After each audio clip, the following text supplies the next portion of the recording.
चाहे हमारे केंद्रीय सचिवालय के अधिकारी हो या ग्राम पंचायत में सबसे जो छोटी इकाई है वहां सेक्रेटरी, जिसको हम सचिव कहते हैं, वो हो, चाहे कानूगो हो, तहसीलदार हो, नायाब हो, एसडीएम हो, एडीएम हो, डीएम हो, कमिश्नर हो या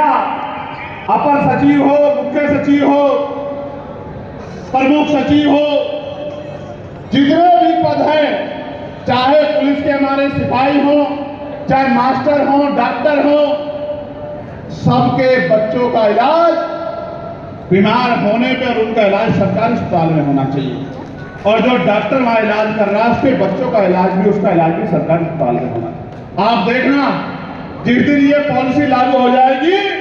ऐतिहासिक क्रांति हो जाएगी, शानदार बिल्डिंग होगी, सारी सुविधाएं होंगी, पूरे डॉक्टर होंगे, स्टाफ की कमी नहीं होगी, अनगिनत काउंटर होंगे, दवाइयां भी वहां मिलेगी, टेस्ट भी वहां होंगे, जेब भी नहीं कटेगी और जान भी नहीं जाएगी। मेरी बात को याद रखना, जान भी बचेगी और सम्मान भी बचेगा और जेब भी नहीं कटेगी, क्योंकि मानव जीवन सबसे अनमोल है, इसकी रक्षा होनी चाहिए।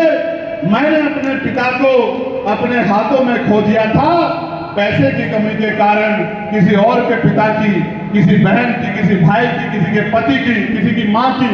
किसी के बच्चों की जान ना जाए, इसका फैसला हमें करना पड़ेगा, वरना वो दिन दूर नहीं कि पैसे की कमी के कारण या असुविधा के कारण मेरे लोकसभा क्षेत्र नगीना में, बिजनौर में मुझे जान के बड़ी तकलीफ हुई। मैंने अधिकारियों को बहुत फटकार लगाई कि डायलिसिस चल रहा था, एक मुस्लिम भाई 26 साल का डायलिसिस चल रहा था, लाइट चली गई, जनरेटर में तेल नहीं था, उसकी तड़प तड़प के जान चली गई डॉक्टरों की लापरवाही की वजह से। आप समझिए, जिस अस्पताल में, सरकारी अस्पताल में जनरेटर नहीं है, जनरेटर में तेल नहीं है, आप समझिए कितना बड़ा भ्रष्टाचार हो। इसलिए यह पहली घटना नहीं है, इससे पहले भी गोरखपुर में और बहुत जगह पे इलाज की कमी के कारण, ऑक्सीजन के कमी के कारण बहुत सारे लोगों की जान गई, बहुत सारे बच्चों की जान गई। दूसरा, एक क्रांति और करनी है, सरकारी स्कूलों की हालत बदलनी है। और आपने देखा,